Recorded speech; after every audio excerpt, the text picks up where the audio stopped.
Hello and welcome to this week's Thought for the Week. Only last Sunday, the 6th of August, we celebrated Jesus' transfiguration on the mountain. We looked at the story in Luke's Gospel of how the appearance of his face changed and his clothes became dazzling white, and this was witnessed by three of his disciples. On the same day, the 6th of August, 78 years ago, a member of the Society of Jesus, the Jesuits, was in his house in Japan.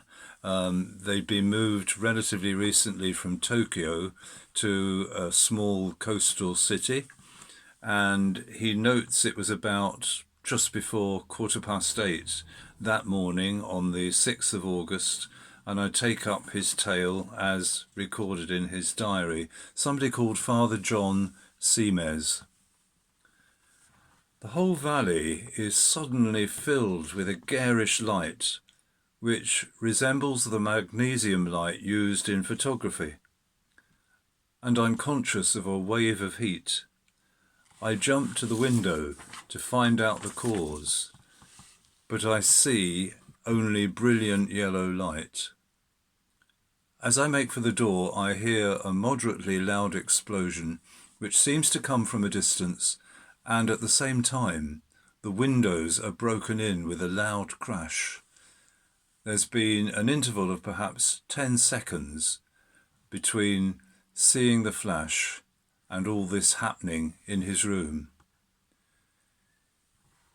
He talks about that lovely city, Hiroshima, of course, and how in the subsequent hours people come out of that city centre terribly burned, and the brothers lay out mats in the chapel, which would be the normal furniture in a Japanese place of worship, indeed in the houses, and place tenderly those who are suffering terribly, try and do the best they can with very, very limited medical resources, and feel utterly helpless by the end of the day, knowing from the story of those who survived and managed at least to get that far out of the city that many fellow citizens have been transfigured in an awful way to ash. He's told us what he actually saw, and his entry goes on to begin to spell out, if you like, that he's seen really a negative, like you see a photographic negative, of what is awful in human existence, and how terrible that day was. What do we see, and how are we changed by what we see? In the story of the Transfiguration, of course, Jesus speaks with Moses and Elijah, and the disciples only really begin to understand what they're seeing. Peter misunderstands and wants to build 3 tent-like shrines there, one for Jesus, one for Moses, and one for Elijah. But what they do see actually spills out into what follows that story in the Gospel. They're down on the plain again, off the mountain, and Jesus heals someone, and they aren't able to heal that person. And you realize that actually the tremendous transfiguring moment that they experienced was in order to enable them to carry on faithfully, just as those Jesuit fathers had carried on after their experience in Hiroshima. It could just stand as a story and a coincidence, those 2 dates, but I want us to finish with the idea of being changed by what we see.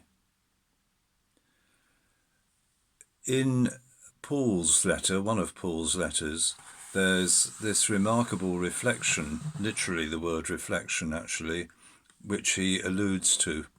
Paul writes, "And all of us with unveiled faces, seeing the glory of the Lord, as though reflected in a mirror, are being transformed into the same image from one degree of glory to another. For this comes from the Lord, the Spirit. We are being changed by looking on Jesus.